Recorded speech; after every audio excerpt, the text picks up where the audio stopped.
அது வந்து கண்டிப்பா ஏற்றுக்கொள்ள முடியாது. பிரதானத்துவம் இந்த கூட்டத்தை கூட்டப்பட்டது. ஏன் இவ்வளவு பெரிய ஒரு கன்ஃபியூஷன்? நான் ரொம்ப சிம்பிளான ஒரு பர்சன். அவருக்கு வேற எந்த விதமான ரைட்ஸும் கிடையாது. என்ன வேணா இருக்கட்டும். வணக்கம். நேர்பட பேசு நிகழ்ச்சிக்கு வரவேற்கிறோம். தேர்தலுக்கு பிந்தைய கருத்து கணிப்பு வெளியாகி 2 நாட்கள் ஆகிவிட்டன. வாக்கு எண்ணிக்கைக்கு இன்னமும் 2 நாட்கள் மட்டுமே இருக்கின்றன. ஆனாலும் எல்லோருமே கட்சிகள் தரப்பில், பொதுமக்கள் தரப்பில் எல்லோருமே ஒரு குழப்பத்தில் இருப்பதாக, தெளிவான முடிவை யூகிக்க முடியாத நிலை இருப்பதாக செய்திகள் வருகின்றன. இதுதான் இன்றைய நேர்பட பேசுவின் பேசுபொருள். ஏன் எல்லோருமே குழம்புகிறார்கள் என்ற தலைப்பில் பேச இருக்கிறோம். மூத்த பத்திரிகையாளர் திரு பிரியன் பங்கேற்றிருக்கிறார். மூத்த பத்திரிகையாளர் திரு ஆர்.கே. ராதாகிருஷ்ணன் இணைந்திருக்கிறார். அரசியல் விமர்சகர் திரு பொன்வில்சன் பங்கேற்றிருக்கிறார். பத்திரிகையாளர் திரு சுவாமிநாதன் இணைந்திருக்கிறார். வணக்கம் விருந்தினர்கள் அனைவருக்கும். திரு ஆர்.கே. ராதாகிருஷ்ணன், உண்மையில் எல்லோரும் குழப்பத்தில் இருக்கிறார்களா? அப்படின்னா குழப்பத்திற்கு யார், எது காரணம்? கார்த்திகேயன், நமக்கு யாருக்குமே குழப்பம் இல்லைன்னு நினைக்கிறேன். சாமிநாதனுக்கோ, எனக்கோ, பிரியனுக்கோ, வில்சனுக்கோ குழப்பம் இருக்காது. நம்ம எல்லாருமே தெளிவா இருக்கிறோம். இப்போ வில்சன் வந்து டெஃபினட்டா சொல்லுவாரு அதிமுக ஜெயிக்குதுன்ட்டு. நான் வந்து டெஃபினட்டா சொல்லுவேன், இந்த மாதிரி 118 டெஃபினட்டா திமுக தாண்டுது, 130 கிட்ட வர்றதுக்கு வாய்ப்பு இருக்குன்னு சொல்றேன். சாமிநாதனும் அதே மாதிரி, பிரியனும் அதே தான் சொல்லுவாரு. நீங்க என்ன சொல்லுவீங்கன்னு எனக்கு தெரியாது. ஏன்னா நீங்க வந்து உங்களுடைய கருத்துக்கள் வந்து பதிவிட மாட்டீங்க. இதுல எங்க பிரச்சனை வருதுன்னு பாத்தீங்கன்னா, 2016 மாதிரி ஒரு சுச்சுவேஷன் இப்ப இருக்கிறது. அதை விட பெரிய ஒரு சுச்சுவேஷன் இப்ப இருக்கிறது அதான் விஜய். 2016 எப்படி 3ஆம் முன்னணி வந்து திமுகவினுடைய அந்த வாய்ப்புகளை வந்து கெடுத்துருச்சோ, ஏறத்தாலும் அதே மாதிரி தான் இன்னைக்கு வந்து அதிமுகவினுடைய அந்த வாய்ப்புகளை வந்து கெடுக்கிறதுக்கு ஒரு கட்சின்னு பாத்தீங்கன்னா அது தாவேகா தான். கெடுக்கிறதுக்கு அது அவ்வளவு லைட்டா வந்து நம்ம கடந்து போக முடியாத ஒரு சூழ்நிலை தான். அதான் பிரச்சனையாக நான் பார்க்கிறேன். அதாவது ஒரு 3ஆம் தேர்ட் ஃப்ரண்ட் மாதிரி ஒரு விஷயமா இருந்தால் தாராளமாக அவர்கள் வந்து 2%, 3% வாக்கு எடுத்ததில்ல. அந்த வாக்குகள்ல வந்து ஒரு திமுக வந்து வெற்றி வாய்ப்பு வந்து இழக்குது, அதிமுக மறுபடியும் வருகிறது. ஆனால் இந்த முறை எப்படின்னு பாத்தீங்கன்னா, இப்ப சிட்டி கேடிசிசில காஞ்சிபுரம், திருவள்ளூர், சென்னை, செங்கல்பட்டுல வந்து அதிக அளவில் வந்து தாவேகா வந்து வாக்கு வாங்கும் போது அது நியர்லி 30% எல்லாம் கணிப்புகள் வந்து கொண்டு இருக்கிறது. நான் வந்து பிரதீப் தானுடைய அந்த இது வந்து எஸ்டிமேஷன் எடுக்கல. அது வந்து எக்ஸிட் போல் கிடையாது, அது வந்து போஸ்ட் போல் சர்வே தான். அது அந்த அதை கணக்கில் எடுக்காமல் இருந்தால் கூட டெஃபினட்டாக ஒரு 28% வந்து கொண்டு அவர்களுக்கு வந்து கொண்டு இருக்கிறது. பல சிட்டிஸ்ல வந்து ஏறத்தாழ 25% வந்து கொண்டு இருக்கிறது. என்னை பொறுத்தவரை ஒரு அது ஸ்டெபிலைஸ் ஆகிறது ஏறத்தாழ ஒரு 15 to 17% அக்ராஸ் ஸ்டேட்ஸ் ஸ்டெபிலைஸ் ஆகும் நான் பாக்குறேன். அது பெரிய ஒரு ஃபேக்டராக இந்த தேர்தலில் வரப்போகுது. அதனாலதான் நமக்கு வந்து அந்த எளிதாக கணிக்க முடியவில்லை. 99 இருந்து பார்த்து கொண்டுதான் இருக்கிறோம். 91ல வந்து ராஜீவ் அசாசினேஷன், அதனால வந்து அதிமுக வருகிறது, முதல் முறையாக ஜெயலலிதா தலைமையில வருகிறது. 96ல அவர்கள் செய்த அந்த பிரச்சனைகள்னால திமுக வருகிறது. அப்படி ஒவ்வொரு தேர்தலையும் பார்த்துக்கிட்டால் மிக தெளிவாக நமக்கு தெரியும். நீங்க குறிப்பிட்ட ஒரு மிக உண்மைதான். குழப்பம் என்பது வருகிறது யாருன்னு பாத்தீங்கன்னா விஜய் தான் அந்த குழப்பத்தை கொண்டு வருகிறார். அது ஒரு நல்ல குழப்பமாகத்தான் நான் பார்க்கிறேன். நாம எல்லாம் குழம்பி போறது நல்லதுதான். கடந்த தேர்தல்கள்ல ஒரு பேட்டர்ன் இருந்துச்சுல்ல சார்? கடந்த சட்டமன்ற தேர்தல்கள்ல ஒரு பேட்டர்ன் இருந்துச்சுல்ல? ஒன்று ஆளும் கட்சிக்கு அந்த மாற்றுங்கிறது சாதகமா இருக்கும், இல்லைன்னா எதிர்கட்சிக்கு சாதகமா இருக்கும். மாற்றுக்கு சாதகமான களம் அப்படிங்கிறது கடந்த தேர்தல்ல இல்ல. இதான் பேட்டர்ன். இப்ப இங்க என்ன பேட்டர்ன் ஒர்க் அவுட் ஆக அதிக வாய்ப்பு இருக்கு? மாற்ற வேண்டும் என்று விரும்புகின்ற ஒரு பெரிய ஒரு படையே இருக்குன்னு எடுத்துக்கொள்ளலாம். ஆனால் அது வந்து ஒரு கிரிட்டிக்கல் மாசாக எப்போ மாறுன்னு பாத்தீங்கன்னா, ஒரு 35% வந்தா மட்டும்தான் அது மாறும். அது எங்க மாறுதுன்னு பாத்தீங்கன்னா, ஒரு கட்சிக்கு வந்து அந்த அளவுக்கு வந்து லோக்கல் ஏரியால செல்வாக்கு இருக்கின்ற நபர்கள் வேணும். செல்வம் இல்ல, செல்வாக்கு இருக்கின்ற நபர்கள் வேணும். அங்கதான் பிரச்சனை வருகிறது. விஜய்க்கு அந்த செல்வாக்கு இருக்கிறது. விஜய்க்கு வந்து அந்த செல்வாக்கு வந்து பெரம்பூர்ல இருக்கிறது, அவர் வந்து ஜெயிக்க போறார். ஆனால் அது 25% இருக்கிறது, இல்லைன்னா 27% இருக்கிறது வந்து 35% மாறக்கூடிய அந்த சூழல் எங்க இருக்கிறதோ அங்கதான் மாற்றம் வந்து ஒர்க் ஆகும். அங்க எங்க மாற்றம் ஒர்க் ஆகுதுன்னு பாத்தீங்கன்னா வேற ஒன்றும் கிடையாது.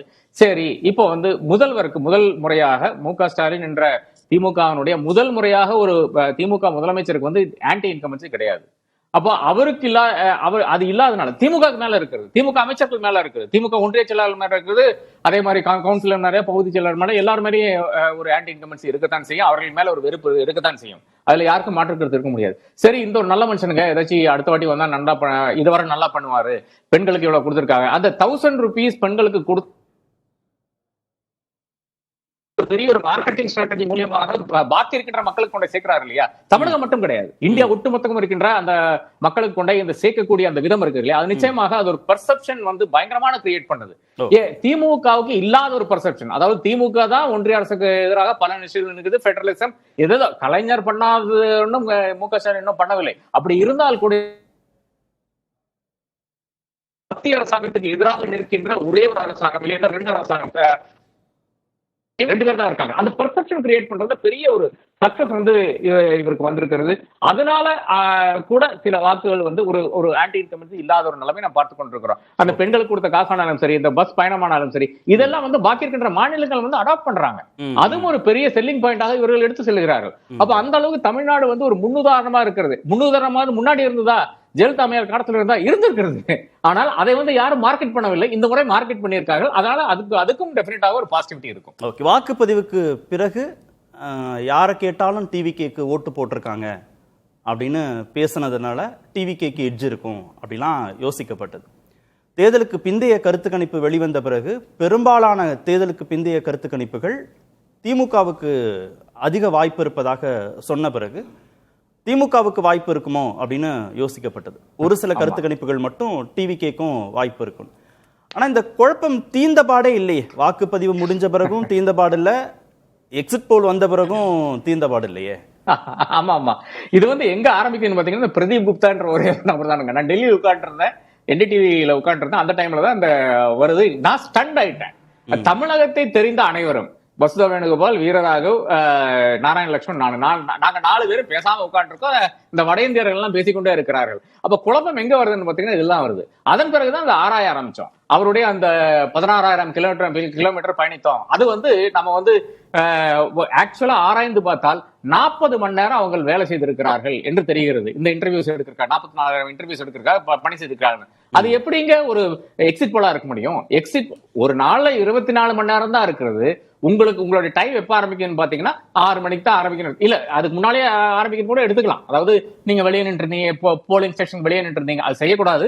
இருந்தாலும் கொஞ்சம் ஒரு டிஸ்டன்ஸ்ல நின்றுருந்தீங்க, அங்க வந்து எடுத்தீங்கன்னு எடுத்தாலும் கூட 40 மணி நேரம் உங்களால் எப்படி வேலை செய்ய முடியும்? அது கேட்டதுக்கு பிரதீப் குப்தா சொல்றாரு, இல்லங்க நாங்க வந்து 6 நாள் வேலை செஞ்சோம். அது அப்ப எக்ஸிட் போல் ஆகலையே, அது வந்து போஸ்ட் போலாக மாறுகிறது இல்லையா? அந்த ஒரு வித்தியாசம் இருக்கிறது. அதாவது எக்ஸிட் போல் என்பது ஓரளவுக்கு அக்யூரேட்டா இருக்கும் நாம எல்லாம் சொல்லுவான். ஏனென்றால் வெளியே வந்தவங்க வந்து அந்த அளவுக்கு பொய் சொல்ல மாட்டார்கள். நான் இந்த கட்சிக்கு தான் போட்டேன் என்று சொல்லிட்டு அவர்கள் போய்கொண்டே இருப்பார்கள் என்று எடுத்துக்கொள்ளலாம். ஆனால் அதுலயே ஒரு 10 கேள்வி கேட்கிறார்கள். அதுலதான் இந்த ஜாதி என்னென்னலாம் வருகிறது. அந்த ஜாதியிலேயே அவர் குழப்பறாரு இல்லையா? ஃபர்ஸ்ட் வந்து 9% பிராமின்ஸ் அப்படிங்கிறாரு. அப்புறம் வந்து அவரோட பாயிண்ட் அவுட் பண்ணப்படுது, எங்க தமிழ்நாட்டுல 9% பிராமின்ஸ் கிடையாதுங்க, 2% சொன்னோம்னா அவர் என்ன பண்றாரு, இல்ல என்னுடைய சாம்பிள் சைஸ்ல 9%ங்கிறாரு. அதன் பிறகு அதையும் மாத்துறாரு. அதையும் மாத்தி என்ன சொல்றாருன்னு பாத்தீங்கன்னா 9% என்னுடைய சாம்பிள் சைஸ்ல என்ன சொன்னான்னு பாத்தீங்கன்னா ஃபார்வர்ட் காஸ்ட்னு சொன்னேன் அப்படின்னு மாத்துறாரு. அப்ப இந்த அளவுக்கு வந்து குழப்பம் அவரே செய்து வைத்திருக்கிறார். அதன் பிறகு வந்து இன்னொரு தொலைக்காட்சியில் சொல்றாரு, இல்லங்க நான் 98 இருந்து 120 கொடுத்தாருங்க. அதே பெரிய எனக்கு வந்து நான் நிஜமாவே டென்ஷன் ஆயிட்டேன். அதுக்கப்புறம் அவர் என்ன சொன்னார் பாத்தீங்கன்னா it can go down to 70 அப்படிங்கிறாரு. இந்த பிரதீப் குப்தா என்ற ஒரே ஒரு நபர் செய்த ஒரு சில்மிஷத்தால் தான் இவ்வளவு பிரச்சனை வருகிறது. இன்னைக்கு இந்த தாவேக்காவினர் எல்லாம் நம்பிக்கொண்டிருக்கிறார்கள், நம்ம அந்த நம்பர் வந்து கொண்டிருக்கிறோம், நம்பிக்கொண்டிருக்கிறார்கள். அனைவரும் இளைஞர்கள். இது எங்க போய் முடியும்னு எனக்கு தெரியாது. 4ஆம் தேதி நான் வந்து எஸ்பிஸ்க்கும் கலெக்டர்ஸ்க்கும் விடுக்கின்ற ஒரு வேண்டுகோள் என்னவென்றால், தயவு செய்து உங்க செக்யூரிட்டி மெஷினரி கொஞ்சம் அப் பண்ணுங்க. ஏனென்றால் இந்த நம்பர்ஸ் வரவில்லை என்றால் அவர்கள் எப்படி ரியாக்ட் பண்ணுவார்கள் என்று நமக்கு கூற முடியாது. ஏனென்றால் ஃபர்ஸ்ட் முறையாக தெருவுக்கு வந்த ஒரு பெரிய ஒரு பட்டாளம், இந்த பட்டாளம் எப்படி ரியாக்ட் பண்ண நமக்கு சொல்ல முடியாது. அதனால கொஞ்சம் கவனமாக இருக்க வேண்டும். திரு சாமிநாதன், தாவேகா தரப்புல குழப்பத்தில் இருக்காங்களா? அவங்க ரிலாக்ஸா இருக்கலாமே. முதன்முறை தேர்தலுக்கு வராங்க, வெற்றியோ தோல்வியோ கடந்து போகலாம், அடுத்தடுத்த தேர்தல்களில் வாய்ப்பு இருக்கு. அவங்க தரப்புல குழப்பம் இருக்கா? ரிலாக்ஸா இருக்கலாமே. இல்ல ஆமா, அவங்க ஆனா அதிபயங்கரமா குழம்பிதான் இருக்காங்க. ரொம்ப குறிப்பா என்னன்னா, நான் தான் முதல்வர் வேட்பாளர், மக்கள் விரும்பும் முதல்வர் வேட்பாளர்னு தொடர்ந்து தன்னை முன்னிலைப்படுத்திக் கொண்டே வந்திருந்தார் விஜய் அவர்கள். அது மட்டும் இல்லாம இது மற்றவங்களுக்கு வேண்டுமானால் எலெக்ஷன், நமக்கு எமோஷன் அப்படின்லாம் பேசியிருந்தாரு. ஸோ அதனாலதான் பீப்புள் வந்து அந்த அளவுக்கு கனெக்டும் ஆனாங்க. நீங்க ஆர்கே சார் நீங்க சொல்ற அந்த புள்ளி தான் அது. கிட்டத்தட்ட தேர்தலுக்கு பின்பு, முடிவுக்கு பின்பு ஏன் வந்து ரொம்ப கவனமா இருங்கன்னு சொல்றாங்கன்னா அதுதான். கிட்டத்தட்ட இந்த தலைவரே அப்படித்தான் பேசியிருக்கிறார், இது எலெக்ஷன் இல்லை எங்களுக்கு எமோஷன் அப்படின்னு சொல்றப்ப உணர்வு ரீதியா மக்கள் அவரை நம்பக்கூடியவர்களை ஒரு கட்டமைத்திருக்கிறார். அது ஒரு பெரிய நெருடலாகவும் மாறி இருக்கு. இதையெல்லாம் தாண்டி என்னன்னா, விஜய் நம்பி இருக்க தானே செய்வார். நம்ம வந்து இவ்வளவு போறோம், இவ்வளவு கூட்டங்கள் வருது, இவ்வளவு பேர் நம்மளை பார்க்க வர்றாங்க, அல்லது விஜயை சுற்றி இருப்பவர்கள் நம்ம பெருவாரியாக ஜெயித்து விடுவோம் என்று சொல்லியிருக்கலாம். அவருக்கு வந்து இன்னைக்கு நமக்கெல்லாம் பிரதீப் குப்தா அவர்களுடைய சர்வே அதிர்ச்சியை தந்திருக்கலாம். ஆனா விஜயை பொறுத்தவரை மற்ற சர்வே நிறுவனங்கள் கொடுத்த சர்வே அதிர்ச்சியை தந்திருக்கும் தாவேகாவினருக்கும் விஜய் அவர்களுக்கும். நான் அவருடைய மனநிலையில இருந்து பார்த்தா அப்ப அந்த அடிப்படையிலும் அவர்கள் குழம்பி இருக்காங்க. இன்னொன்று சார், நேற்று வரை விஜய் அவர்கள் விஜயை சந்திப்பதற்காக மக்கள் காத்திருந்தாங்க. அவர் 7 மணி நேரம் 8 மணி நேரம் தாமதமாக வந்தாலும் மக்கள் காத்திருந்தாங்க. நேற்று அவருடைய அந்த குரல் மாறி இருக்கிற ஒரு இடத்துல கவனிச்சோன்னா, வெற்றி பெற்ற பின்பு பனையூருக்கு வாங்க நான் காத்திருக்கிறேங்கிற. அப்ப நேற்று வரைக்கும் மக்கள் அவருக்காக காத்திருந்தாங்க. அவங்க கட்சியிலிருந்து யாராவது வெற்றி பெற்றால் அவர்களுக்காக விஜய் காத்திருக்கிறேங்கிறார். பனையூரில் நான் காத்திருக்கிறேன் அப்படிங்கிறார். அப்ப அந்த இடமே அவர்களுக்கு ஒருவேளை அது பெருவாரியாகவோ அல்லது குறைவாகவோ, எண்ணிக்கையில் ரொம்ப ரொம்ப குறைவாகவோ வெற்றி பெற்றால் கூட தன் கட்சி சட்டமன்ற உறுப்பினர்கள் நம்ம கூட தான் நிற்பாங்களான்னு கூட குழப்பம் இருக்கலாம். சோ அதனாலதான் அவர் அந்த வார்த்தையும் விடுக்கிறார். இப்ப திமுகவுக்கோ அதிமுகவுக்கோ அந்த அச்சம் இருக்காது. வெற்றியோ தோல்வியோ கூட இருப்பாங்க. ஜெயலலிதா அவர்கள் மறைந்தாலும் கூட 66 சட்டமன்ற உறுப்பினர்கள் அதிமுக ஜெயிக்கிறாங்க. அதுல 4 பேர் ஓபிஎஸ் அவர்கள் பக்கம் போறாங்க. காலப்போக்கில் திமுக அதில் ஒரு தாவேகா வேட்பாளர் கூட ஆயிட்டார். பட் 62 பேரே அதிமுக கட்டி காக்குது. திமுக 10 ஆண்டுகள் ஆட்சியில இல்லாட்டாலும் கூட அவர்களிடம் வந்த கடந்த 2011 வந்த குறைவான சட்டமன்ற உறுப்பினர்களா இருக்கலாம், 2016 அதிகமான எண்ணிக்கையில வலுவான எதிர்கட்சியாக வந்த சட்டமன்ற உறுப்பினர்களா இருக்கலாம். அனைவருமே அப்படி ஒரு கட்டுக்கோப்பா தானே இருந்தாங்க. விஜய்க்கு அந்த இடத்திலேயே குழப்பம் இருக்கிறது நான் பாக்குறேன். வேட்பாளர்கள் சோரம் போயிடுவாங்க, வேட்பாளர்கள் சோரம் போயிடுவாங்க, விலை போயிடுவாங்க அப்படிலாம் விமர்சிக்கப்பட்டது. ஆனால் எடப்பாடி தொகுதியை தவிர 233 தொகுதிகளிலும் தாவேகா வேட்பாளர்கள் இறுதி வரைக்கும் உறுதியாக தானே நின்னாங்க. அப்பவும் ஏன் திரு விஜய்க்கு குழப்பம் வருது, ஜெயிச்சா வேட்பாளர்கள் விலை போயிடுவாங்களோ அப்படின்னு? அல்ல, அப்படி ஏதோ ஒரு குழப்பம் அவருக்கு இருக்கிறதுனால தானே உடனடியா பனையூருக்கு கூப்பிடுறாரு. அனைவருமே பனையூருக்கு வந்துருங்க அப்படிங்கக்கூடிய அழுத்தம் ஏன் வருது? வெற்றி பெற்றவர்கள் வெற்றி சான்றிதழ் பெறணும். உள்ளூர்ல அவர்களுக்காக உழைத்தவர்களுக்கு குறைந்தபட்சம் அவர்களோடு ஒரு அரை நாளாவது கட்சி அலுவலகத்துல செலவு பண்ணணும், தேர்தல் காரியாலயத்துல செலவு பண்ணணும். உடனடியா புறப்பட்டு வந்துருங்கன்னு அவர் சொல்லக்கூடிய அந்த இடம் இருக்குல்ல சார், அது கூட நான் இன்னொன்னு பொருத்தி பாக்குறேன். வேட்பாளர்கள் 118 பேர் மாற்றுக் கட்சியில இருந்து வந்தவங்க. நான் ஒரு உதாரணத்துக்கு 1-2 பேரை சொல்லணும்னா, திமுகவில் வேட்பாளர் பட்டியலில் பெயர் இடம்பெறல, திருநெல்வேலியில் ஒரு வேட்பாளர் ஆகிறார்.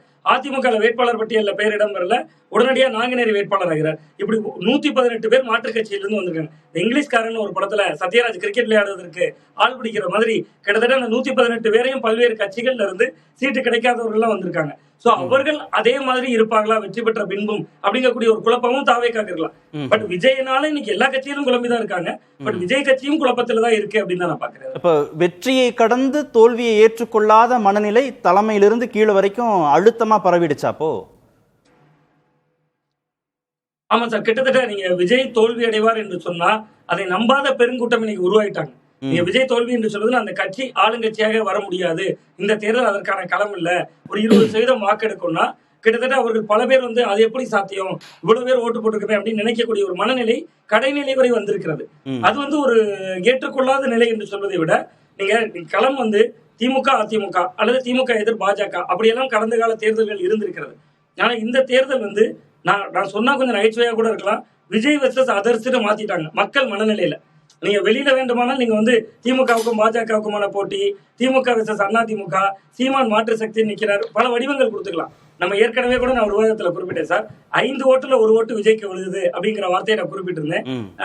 இப்பவும் பாருங்க 20% வாக்கெடுப்பான்னு சொல்றோம். 20% என்பது 5 ஓட்டுல 1 ஓட்டு விழுந்ததுதான். பட் அப்படி விழுந்திருந்தாலும் கூட அவங்க மனதுல என்ன தோன்றிருச்சுன்னா, திமுக நிக்கலாம், அதிமுக நிக்கலாம், நீங்க விஜயை மட்டுமே பின்பற்றக்கூடியவராக இருக்கக்கூடிய மக்களுக்கு விஜய் வெர்சஸ் அதர்ஸ் தான் இந்த தேர்தல். சோ அதனால அவர்களால் அதை கட்சிக்காரங்க தானே நினைக்கிறாங்க, ஆற்றல் குறைவாக இருக்கிறது. கட்சிக்காரங்க அப்படி நினைக்கிறாங்க, விஜய் வெர்சஸ் அதர்ஸ் நினைக்கிறாங்க. அது கட்சியினர் மட்டும் நான் சொல்லல, விஜய்க்கு வாக்களித்த மக்கள்கிட்டே அந்த மனநிலை இருக்கு. நீங்க விஜய்க்கு வாக்களித்தவர்கள் முழுக்கவே கட்சிக்காரங்க மட்டுமே ஓட்டு போட்டாங்க நான் கடக்க விரும்பல. விஜய்க்கு வாக்களித்தவர்கள் மக்கள், சாமானிய மக்கள், வீட்டுல இருப்பாங்க, இல்லத்தரசியா இருப்பாங்க, அல்லது ஒரு இளைஞரா இருப்பாங்க, அவருடைய மனநிலையில மற்ற கட்சிகளுடைய பார்வையே அவர்களுக்கு செல்லல, விஜயை மட்டுமே குறிவித்து போட்டிருக்காங்க. சோ அதனால அவர்களுக்கு கொஞ்சம் அதிர்ச்சியாக இருக்கு. அது காரணம் தாவேகா தான். நீங்க முழுக்க களத்துல நமக்கு டிஎம் கேக்குதான் போட்டு அவர்கள் சொன்னதா இருக்கலாம், அல்லது நம்ம தான் ஜெயிக்க போறோங்கிறத சொன்னதா இருக்கலாம், தொடர்ந்து சர்வேக்களை வெளியிட்டதா இருக்கலாம், காங்கிரஸ் மாதிரியான கட்சிகளே விஜய்க்கு 18% இருக்குன்னு கொடுத்த இடங்களா இருக்கலாம். எல்லோருக்குமான சமூக பொறுப்பாய்க்குள்ள இருக்கு அப்படின்னு நான் பாக்கிறேன். திரு வில்சன், அதிமுக தரப்புல ஏதாவது குழப்பம் இருக்கா? இல்லை, அதிமுக தரப்புலன்றதை விட இவ்வளவு தெளிவாக எந்தவித குழப்பமும் இல்லாமல் எல்லோரும் குழப்பத்தில் இருக்கிறாங்கன்னு ஒரு தலைப்பு வச்சதுக்காக ரொம்ப நன்றி. ஏன்னா யதார்த்தம் அதுதான், உண்மை அதுதான். இப்போ நம்ம ஆர்கே கூட சொன்னார், அவங்கவுங்க நம்ம பேசுகிறவங்க தெளிவாக இருக்கும், ஆனால் வந்து பந்தயத்தில் நிற்கிறவங்களுக்கு தான் குழப்பம் இருக்கும்னு. ஆனால் உண்மையில் என்னன்னு பார்க்குறோன்னா 4ஆம் தேதி யார் வெற்றின்ற குழப்பம் அப்படின்னா, நம்ம ஓட்டே போடாதவங்களுக்குள்ள மிகப்பெரிய வாக்குவாதம் நடக்குதோ அதுதான் இன்றைக்கி ஹைலைட்டாக இருக்குதோ அப்படின்னு. ஏன்னா யார் முதல்ல வருவாங்க, NDTV பீப்புள்ஸ் பல்ஸ் வருவாங்களா, இல்லைன்னா பி மார்க் வருமா, இல்லைன்னா டைம்ஸ் நோ ஜேவிசி வருவாங்களா, இல்லைன்னா ஆக்சிஸ் மை இந்தியா வருமா, இவங்களுக்குள்ள யார் இவங்களுக்கு யாருக்குமே நம்ம ஓட்டு போடல. ஆனால் இன்னைக்கு விவாத பொருளாக இருக்கிறது இவங்களுக்குள்ள யார் முன்னாடி வருவாங்க, ஜேவிசி தானே அதிக எண்ணிக்கை வாங்கணும். அதுதான் இவங்களுக்குள்ள யார் வருவான்றதுதான் இன்னைக்கு அந்த அளவுக்கு அவங்க போட்டி போட்டுன்னு நம்ம எக்ஸிட் போல அவங்க வெளியிட்டது நம்ம பார்க்குறோம். இது ஒரு பெரிய டிராபேக்கு. இன்னொரு அதிசயம், உலக அதிசயம் என்னன்னா, கடைசி நாள் வந்து 152 தொகுதிகள் தேர்தல் நடந்துச்சு மேற்கு வங்காளத்தில். அதுவும் சேர்த்து எக்ஸிட் போல வந்துருச்சு. அதுக்குள்ளே எப்படி அதை கம்பைன் பண்ணி அதை எப்படி ஒருங்கிணைந்து எப்படி அதை விட்டாங்கன்னு யாருக்குமே தெரியல. அதையும் சேர்த்தா வந்துருச்சு. ஆனால் அப்போ இதில் இருக்க எந்த அளவுக்கு அதிமுகவுக்கு சாதகமாக வந்ததையும் திரு வில்சன் ஏற்றுக்கல, நிராகரிக்கிறார். எதையுமே ஏற்றுக்க முடியாது. எல்லாமே வந்து அனுமானத்தில். இப்போ நம்ம ஆர்கே சொன்ன மாதிரி நாங்கள் என்ன பேசணுமோ அதுதான். இதில் யார் யார் கருத்து கணிப்பாளர்கள், யார் யார் கருத்து கந்தசாமிகள் நம்மளுக்கு அடையாளம் பண்ண முடியல. ஏன்னா கடந்த காலங்கள் மாதிரி இப்போ வந்து ப்ரீபோல் சர்வேவோ இல்லை எக்ஸிட் போல் சர்வேவோ இல்லை. ப்ரீபோல் சர்வேவாவது ஓரளவுக்கு இருக்கலாம், ஏன்னா அது வந்து ஒரு மாற்றத்தை நோக்கி கொடுக்கறதுக்காக இருக்கலாம். ஏன்னா மக்கள்கிட்டயோ இல்லைன்னா வாக்காளர்கிட்டயோ ஒரு டைரக்ஷனை கொடுக்கறதுக்கு நீங்கள் இதை நோக்கி தான் போகுது, நீங்கள் மாறக்கூடிய வாய்ப்பும் இருக்குது. ஆனால் எக்ஸிட் போல் வந்து ஃபுல் அண்ட் ஃபுல் 100% முடிஞ்சது. இல்லை, 3 செய்திகள் தானே அதிகமாக பேசப்படுது. ஒன்று திமுக ஜெயிக்கும் அப்படின்றது, இன்னொன்று தாவேகா ஆட்சி அமைக்கும், இன்னொன்று 2ஆம் இடத்துக்கு யாருக்கும் போட்டி, அதிமுகவுக்கும் தாவேகாவுக்கும் போட்டி அப்படின்னு தானே. இந்த 3 செய்திகள் தானே அதிகமா தாவேகா ஆட்சி அமைக்கணும்னு போட்டுக்குது. அதுதான் அவங்க தாவேகா. ஆனால் பாவம் நம்ம சீமான் நாம் தமிழருக்கு யாருமே போடல. அது ஒரு பெரிய விஷயம். அடுத்து என்னன்னா, இப்போ நீங்க இது சொன்னாரு மக்கள் நல கூட்டணி ஆர்கே போன தடவை சொன்னார். பட் அது வந்து கொஞ்சம் மேக்ரோ லெவலில் நம்ம பார்த்தோன்னா, மைக்ரோ லெவலில் அவர் சொல்கிறது சரி, மேக்ரோ லெவலில் பார்த்தோன்னா அந்த கட்சிகள் எல்லாமே வந்து ஒரு பக்கம் நின்ற கட்சிகள். கடந்த காலத்தில் வந்து ஒரு கட்சியிலேருந்து பிரிஞ்ச கட்சிகள். ஒன்று தமாக வந்து காங்கிரஸ்லேருந்து பிரிஞ்சது, வைகோ அவர்கள் வந்து திமுகலேருந்து பிரிஞ்சது. இப்படி பிரிஞ்ச கட்சிகள், அது இல்லைன்னா கூட்டணியில் இருந்த கட்சிகள் அப்படி இருக்குது எல்லாமே, நம்ம விஜயகாந்த் கட்சி முதற்கொண்டு. ஆனால் அந்த கட்சிகள் மொத்தம் வாங்கினதே 6.1% தான். மொத்தமே 6.1. அதிகபட்சமாக 115 இடத்துல இந்த நம்ம தேமுதிக வந்து 2.36 தான் அவங்க வாங்கினாங்க. மற்றவங்களாம் 0.5 0.7 இப்படி தான், கம்யூனிஸ்ட் முதற்கொண்டு எல்லாருமே. அப்போது அது வந்து ஆளுங்கட்சிக்கு சாதகமாக இருந்துச்சு, அதிமுகவுக்கு சாதகமாக இருந்துச்சு. கரெக்ட், உண்மை தான். ஆனால் இப்போ இவர் பிரிக்கிறது நம்ம அவங்க கணக்கு பிரகாரம் பார்த்தா குறைஞ்சது 15 20க்கு மேலே பிரிக்கிறாருன்றோம். அப்போ யார் ஓட்டை அவர் பிரிக்கிறார்? இது ஒரு பெரிய ஆளுங்கட்சி ஓட்டையா இல்லை எதிர்கட்சி வரிசைகள் இருக்கிறவங்க ஓட்டையா? இதனால்தான் இந்த குழப்பத்துக்கு மிகப்பெரிய காரணமாக இருக்குது. ஏன்னா தாவேகா பிரிக்கக்கூடிய ஓட்டுகள் கணிசமா பிரிக்கிறார் அவர். அதனால தானே சார் இந்த பேச்சே வருது. அதுதான் இப்போ பிரச்சனை. அதிமுக வாக்குகளை அதிகமா தாவேகா பிரிக்குங்கிறதுனால தான் தாவேகா ஆட்சி அமைப்பதற்கான வாய்ப்புகள் இருக்கு, இல்ல 2ஆம் இடத்திற்கான போட்டிங்கிற பேச்சே அந்த புள்ளியில தானே தொடங்குது. 6% மக்கள் கூட்டணி பிரிச்சா திமுக ஓட்டை எதிர்கட்சி ஓட்டை பிரிக்கிறாங்கன்னு சொன்னீங்கன்னா நீங்கள் யதார்த்தம். அதுவும் தேர்தலுக்கு பிறகுதாலும் அதையும் எவ்வளோ பிரிச்சாங்கன்னே தெரியாது. 39% திமுக வாங்கினது, 40% அதிமுக, 1% வித்தியாசம். ஆனால் 20% 25% நம்ம சொல்லும் போது அது மொத்தமா அதிமுக ஓட்டுன்னு எப்படி கடந்து போக முடியும்? பெரும்பாலானவை எந்த ரேஞ்சில் இருக்கும் வரைக்கும் அதான் கணிப்பு. இப்போ அதுதான் எந்த ரேஞ்சில் இருக்கும் பெரும்பாலானவின் பொழுது. போன தடவை வந்து மைனர் லெவலில் தான் 2 பேருக்கும் வித்தியாசம், 5% வித்தியாசம். இண்டிவிஜுவலாக பார்த்தீங்கன்னா 3% வித்தியாசம் தான் இருந்துச்சு அதிமுக கூட்டணிக்கும் திமுக கூட்டணிக்கும். ப்ளஸ் இந்த தடவை ஆன்டி இன்கம்பன்சி ஒரு 5 வருஷம் வந்து திமுக சைடில் இருக்குது. பட் 10 வருஷம் ஆன்டி இன்கம்பன்சி போன தடவை இருக்கும்போதே அந்த 5% தான் வித்தியாசம் அதிமுகவுக்கு. இந்த அதிமுக ஒரு அட்வான்டேஜ் இருக்குது, திமுக சைடு தான் ஆன்டி இன்கம்பன்சி இருக்குது, -பாயிண்ட். அப்படி இருக்கும்போது இது வந்து ஆடட். மற்றபடி சாதனைகள்லாம் அடுத்தது சொல்லலாம், அது வேற விஷயம். ஆனால் இப்படி மைனர் லெவலில் தான் டிஃபரன்ஸ் இருக்கும்போது நீங்கள் எந்த அளவுக்கு அதிக வாக்கு அதிமுக சைடில் பிரித்து ரொம்ப குறைவான வாக்கு திமுக சைடில் பிரித்தாதான் நீங்கள் சொல்கிறது வந்து நடக்கக்கூடிய காரியங்கள். ஆனால் இது நீங்கள் பார்த்தீங்கன்னா சிறுபான்மை வாக்கோ, பெண்கள் வாக்கோ, இளைஞர்கள் வாக்கோ. இப்போ மக்கள் நல கூட்டணி இளைஞர்கள் வாக்கு பிரிச்சுதா? பிரிக்கல. எல்லாம் பாரம்பரிய ஓட்டுகள் தான் பிரிச்சு. இவர் வந்து இளைஞர்கள் வாக்கு பிரிக்கிறாரு. இளைஞர்கள் மதத்தை கடந்து ஜாதியை கடந்து போடக்கூடியவங்க தான் இருப்பாங்க. அப்போ மதத்தை கடந்தும் போது அந்த மதம் எந்த பக்கம் போனது அதிகமாக இருந்துச்சு. இப்போ இதெல்லாம் கணக்கு போடும்போது தான் நம்மளுக்கு வந்து பெரிய விஷயமா இருக்குது, யோசிக்க வேண்டிய விஷயமா இருக்குது. அடுத்தது இப்போ தாவேகாவை பற்றி சொன்னாரு. கிட்டத்தட்ட 118 பேர் வந்து வேற கட்சியிலே இருந்ததால அவங்களோட ஒரிஜினாலிட்டி கொஞ்சம் போயிடுச்சு. அதனால நம்ம எந்த அளவுக்கு அவங்க ஓட்டு வந்திருக்கோன்றது மிகைப்படுத்தப்பட்ட செய்தியாக கூட இருக்கலாம் அப்படின்றது நான் பார்க்குறேன். இப்போ சென்னை எடுத்திங்கன்னா கரெக்டு. நான் இந்த ஆக்சிஸ் மை இந்தியா சொன்னதே கூட ஒருவேளை சென்னையை கணிச்சு அவங்க சொல்லிட்டாங்களோன்னு யோசிக்கிறேன். இப்போ சென்னையில் இருக்கிற 16 தொகுதிகளோ இல்லை சுற்று வட்டாரத்தில் இருக்கிற 22 தொகுதிகளோ எடுத்தால் போன தடவை திமுக மேஜராக இருந்துச்சு. கமலஹாசன் கட்சியும் சிட்டியில் பயங்கரமாக அறுவடை பண்ணாங்க. இவருக்கு வந்து மிகப்பெரிய அறுவடை இருக்கும் அப்படின்றது உண்மை. ஆனால் அதை கணக்கு பண்ணி கிராம பகுதிகளில் இந்த அளவுக்கு பாதிப்பு இருக்காது, இந்த அளவுக்கு வீச்சு இருக்குமான்றது தெரியல. ஏன்னா போன தடவை பார்த்தீங்கன்னா கொங்கு மண்டலம், தென் மண்டலத்தில் ஒரு 15 சீட்டு வந்து அதிமுக கூட்டணி. இந்த 2 தான் அதிமுகக்கு. போன தடவை வந்து இந்த 2 தான் அவங்களுக்கு கிடைச்சதே. போன தடவை பார்த்தீங்கன்னா மத்திய மண்டலத்தில் டெல்டா மண்டலத்தில் பெரிய அளவில் ஒன்றுமே கிடையாது. 46 தொகுதியில் 40 திமுக, 6 தான் அதிமுக. அப்போ அதிமுக இழப்பதற்கு பெரிய அளவில் அங்கே கிடையாது. பட் மாற்றம் எந்த அளவுக்கு வந்திருக்கும் அப்படின்றது நம்மளுக்கு தெரியாது. 2020 பாதுகாக்கப்பட்ட வேளாண் மூலம் அறிவிச்சது, அதில் ஒரு கூடுதல் அட்வான்டேஜாக இருக்குது. இந்த இடம் வெள்ள நிவாரணத்தில் வெள்ளத்தப்போ வந்து அங்கே போய் ஃபீல்டில் நின்று ஸ்கோர் பண்ணிக்கினாரு எடப்பாடி பழனிசாமி. அது ஒரு சென்டிமெண்ட்டாக இருக்குது. இதெல்லாம் எந்த அளவுக்கு இம்பேக்டை கொடுத்து அதிமுகவுக்கு ஓட்டை வந்து தாவேகாவுக்கு பிரிக்குமா இல்லை திமுக ஓட்டை பிரிக்குமான்றது இது ஒரு கொஸ்டின். சசிகலா ஃபேக்டர் இருக்குல்ல. ஆமாம், சசிகலா ஃபேக்டர் பெரிய ஃபேக்டர் நான் நினைக்கல. ஏன்னா அவங்க கட்சி இல்லை. இப்போ போன தடவை அவங்க ஓட்டு யாருக்கு போயிருக்கோம் அப்படின்னா திமுகவுக்கு தான் போயிருக்கோம். அதே அமமுக சொன்னீங்களா, அதிமுக பிடிக்காத ஓட்டு, எடப்பாடியார் பிடிக்காத ஓட்டுனா அமமுக போயிருக்கோம். அது இப்போ வரப்போகுது உள்ள. முழுசா வந்துருமா? எப்படி வந்துடும்? எல்லாம் வந்துடும் சார். வைகோ அது எப்படி வாங்க போகுது திமுகவுக்கு?